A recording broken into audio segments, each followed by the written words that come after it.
It was movies, it was music, it was haram relationships, it was parties, it was drugs, it was bad friends, it was جو چیز میں نے اللہ کی رضا کے لیے چھوڑی, واللہ باللہ تاللہ میں اللہ کی قسم کھا کے کہہ رہا ہوں, میں نے کسی حدیث میں نہیں پڑھا تھا, کہیں کچھ نہیں پڑھا تھا, لیکن الحمدللہ جب میں نے گرل فرینڈس چھوڑی اور بچپن سے خواتین میں رہنے کی اتنی بری عادت ڈیولپ ہو گئی تھی, تو اللہ سبحانہ وتعالیٰ گیو می بیوٹیفل وائف الحمدللہ.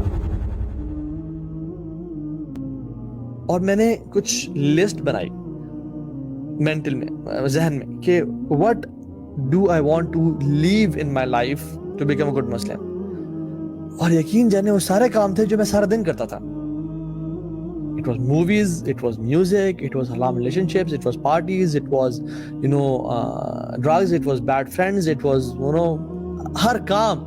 تو میں نے کہا یار اگر میں سب چھوڑ دوں گا, مطلب میرا کوئی بھی کام اچھا نہیں ہے, تو میں کروں گا کیا پھر لائف میں, میرا رہ کیا جائے گا. میں ایسا تو مولوی نہیں بننا چاہتا جس نے سفید پگڑی, سفید قمیض, سفید شلوار, سفید ساکس, سفید ویسٹ, سفید انڈرویئر پہن کے وہ مسجد جا رہا ہے, مسجد آ رہا ہے, پھر عصر مسجد جا رہا ہے, پھر مسجد سے آ گھر بیٹھ رہا ہے, پھر مسجد جا رہا ہے, مسجد سے واپس آ رہا ہے. میں ایسا انسان ہو ہی نہیں. I was very social person. میں تو یاروں کا یار تھا, دوستوں میں گھومنا پھرنا چاہتا تھا. یہ کیسی لائف ہے؟ میں نے کہا یا اللہ مجھے اس سے بچانا تھا. الحمدللہ جو چیز میں نے اللہ کی رضا کے لیے چھوڑی, واللہ باللہ تاللہ میں اللہ کی قسم کھا کے کہہ رہا ہوں, میں نے کسی حدیث میں نہیں پڑھا تھا, کہیں کچھ نہیں پڑھا تھا, لیکن میں نے کہا یا اللہ بس میں چھلانگ مار رہا ہوں تیرے لیے, تو آگے سنبھال لے. اور میں نے جو چیز اللہ کی رضا کے لیے چھوڑی, اللہ سبحانہ و تعالیٰ gave me a better alternate. میں نے میوزک کو اللہ کی رضا کے لیے چھوڑا. الحمدللہ I've started feeling pleasure in listening to Quran. اور قرآن سننے میں عجیب سی لذت آنے شروع ہو گئی, اور اس کے ترجمے میں اور اس کے اس میں.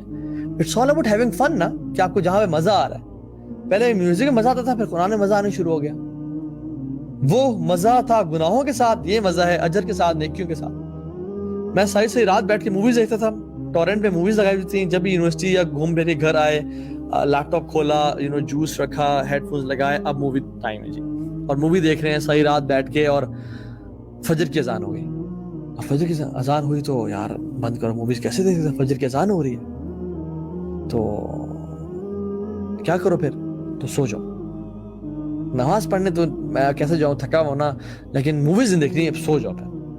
کیونکہ کتنا برا لگتا ہے کہ اذان ہو رہی ہے اور تو مووی دیکھتے رہو. It's very bad. تم اچھے مسلمان بنو نا. اور پھر میں لیپ ٹاپ بند کرتا اور اس میں سو جاتا. تو جب مجھے یہ چھوڑنی پڑی because I was addicted to movies, تو میں I started watching documentaries on the life of Umar ibn Khattab and Abu Bakr Siddiq and اللہ کے صلی اللہ علیہ وسلم کے مکن period and Madani period and everything. اللہ اکبر. اور میں آدھی رات بیٹھ کے وہ ڈاکومنٹریز دیکھ رہا تھا, اور میرا ایمان بھی بڑھا ہے. It was so exciting and engaging کہ I used to love it, I used to crave for it. میں جب بھی یونیورسٹی میں آتا تھا تو کلاس ختم ہوتی ہے, فوراً سے نکلتا تھا just to watch the lectures on the life of Umar ibn Khattab, کیونکہ I used to crave for them. اور مزہ آنے شروع ہو گیا. I left girlfriends الحمدللہ, حالانکہ میں نے کبھی سوچا بھی نہیں تھا کہ میں 35 سال سے پہلے شادی بھی کروں گا. میرا تھا کہ یار لائف کو نا انجوائے کرنا ہے اور لٹ مچانی ہے. لیکن الحمدللہ جب میں نے گرل فرینڈس چھوڑی اور بچپن سے خواتین میں رہنے کی اتنی بری عادت ڈیولپ ہو گئی تھی, تو اللہ سبحانہ وتعالیٰ gave me a beautiful wife الحمدللہ. میری یقین جانے میں چینج ہونے کے کچھ ٹائم بعد I got married alhamdulillah, and she is my halal girlfriend living with me in my house.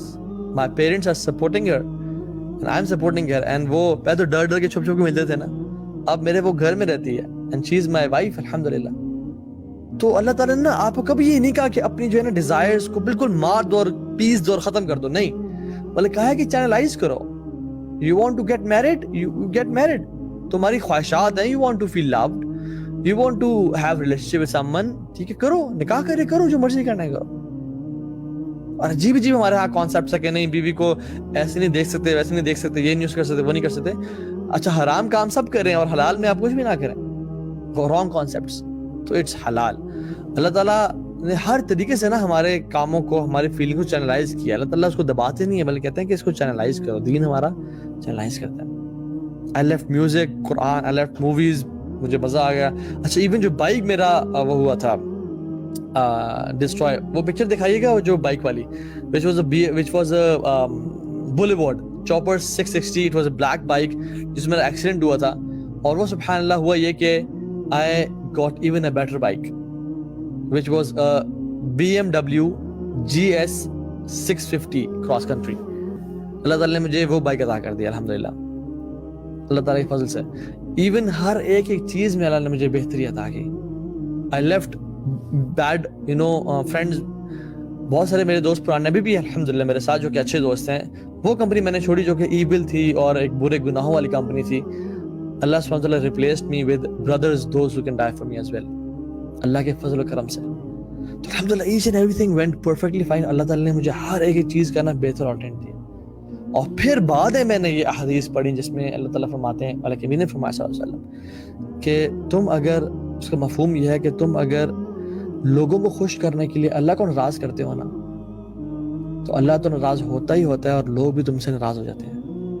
لیکن اگر تم اللہ کی رضا کے لیے لوگوں کو ناراض کرتے ہو تو اللہ تو راضی ہوتا ہی ہوتا ہے and at the end of the day لوگ بھی تم سے راضی ہو جاتے ہیں.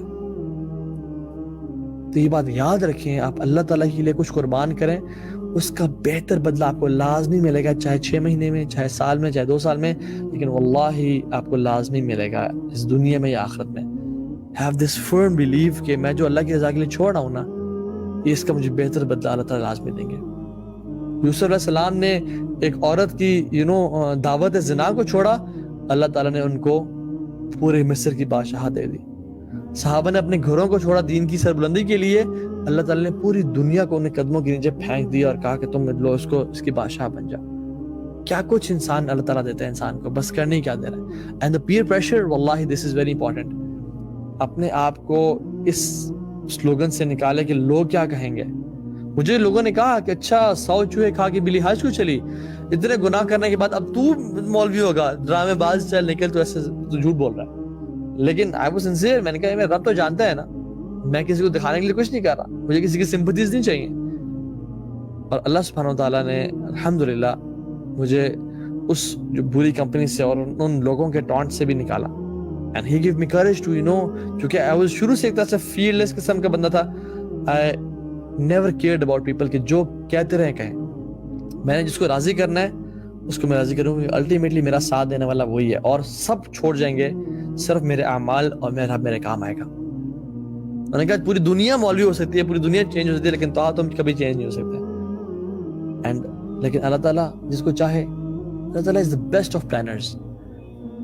سوکریٹس کو آپ جانتے ہیں, سقراط ایک دفعہ دریا کے کنارے بیٹھا ہوا تھا اور ایک شخص اس کے پاس آیا اور کہا کہ اے سقراط تو بہت دانا شخص ہے. He was a philosopher, Greek philosopher. اس نے کہا کہ سقراط مجھے اپنا سارا علم دے دے. بڑی اسٹیٹمنٹ کی. تو سوکریٹس نے اس کی گردن سے پکڑ کے اس کو پانی میں دھکا دے دیا اور دریا کے اندر اس کا منہ ڈال دیا, اور وہ ہاتھ پاؤں مارتا رہا اور اپنے آپ کو کوشش کرتا رہا نکالنے کی. لیکن جب وہ بالکل مرنے کے قریب ہے تو سوکریٹس نے اس کو نکالا اور اسے سانس لیا اور کہا کہ یہ کہ تو نے کام کیا ہے, یہ کہ تو نے حرکت کی ہے. ہماری اپنی پینٹ کی لینگویج میں یہ تو نے کیا چاول ماری ہے. سوکریٹس نے کہا کہ جتنی تڑپ تیرے اندر ہوا کی تھی جب تو پانی میں تھا, اتنی تڑپ جب تیرے اندر علم کی آ جائے گی نا تو تب میرے پاس آنا, میں تجھے اپنا سارا علم دے دوں گا.